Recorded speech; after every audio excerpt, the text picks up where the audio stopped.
Well, my name is Shaurur Rahman, and the topic I have chosen to present today is mental health. What is mental health? Our mental health consists of social, psychological, and emotional well being.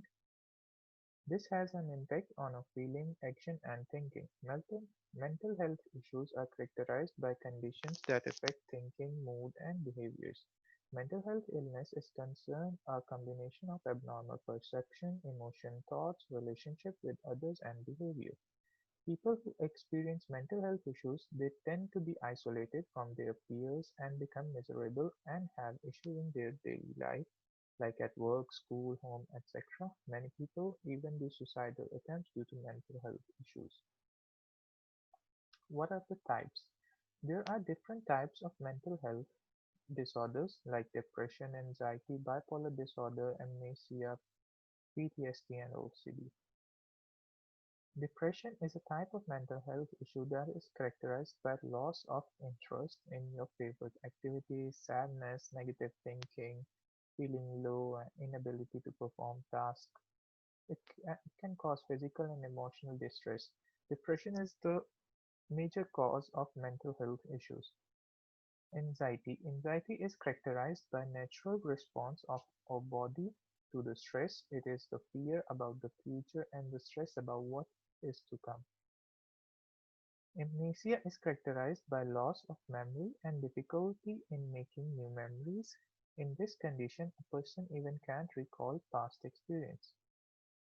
Significance and causes. Epidemiology is linked with the controlling and understanding of the risk factor of disease. It was studied that more than 20 to 35% of the world's population suffered from mental health disorders. In a study, it was examined that 49% of the low-income countries and 83% of the high-income countries people are facing psychological disabilities and mental health problems in the world. This is why it is a globally significant issue. Causes.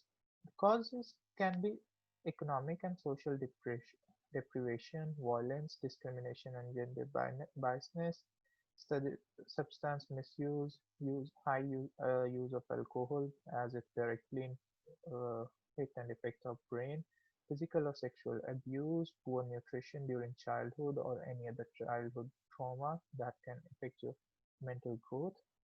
Other than that, many biological reasons, including brain damage, inappropriate development of brain structure, and genetics. Historical perspective.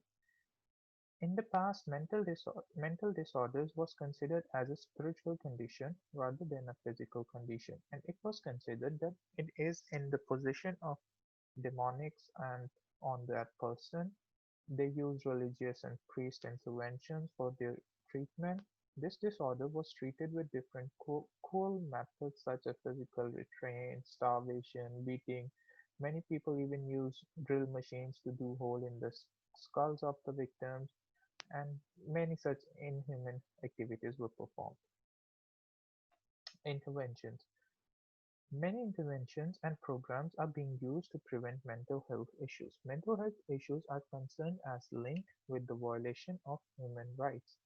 In many cultures, stigmatization of mental disorders is very common.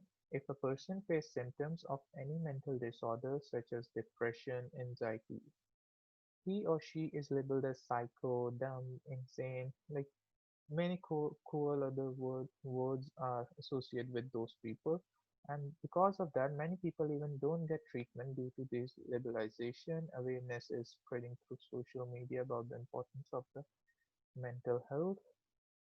If we look for the first breakthrough was found in 1856 by Sigmund Freud. He gave the concept of psychoanalysis which he introduced as an intervention.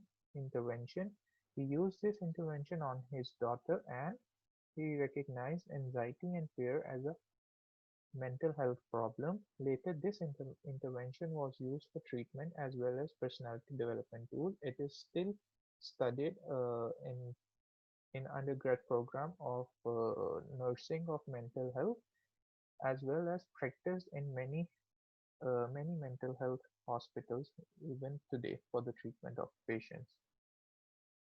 Future direction, like what we need to do right now, it's global mental health should implicate the practice of improving mental health study and research for all people in world.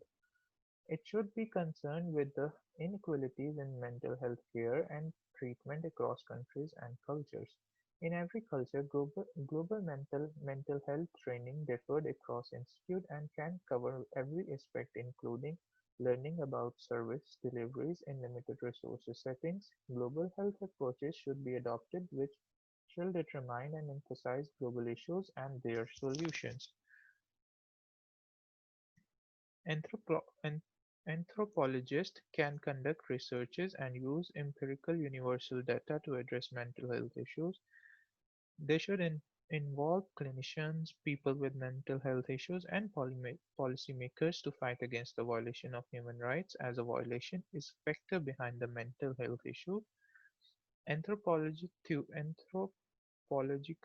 theories and methods can help people with mental health issues to attain their rights worldwide in future. They all should make strategies for addressing the problem and treatment, but this should be effective across cultures and countries because we have seen in past that many theories were presented about mental health, but all those were for the Western culture, so they were rejected or didn't show compliance in the other world, and with time they all diminish. There should be promotion and prevention because in mental health, if we want to bring the stats down, we cannot just treat the people. We need to prevent the disease. We need to prevent the disease. Only then we can bring the stats down and make the world healthier and make uh, mental well-being for the people. So there should be promotion and prevention in the field of mental health according to the particular needs of every culture and country. That's it from my side. Thanks a lot.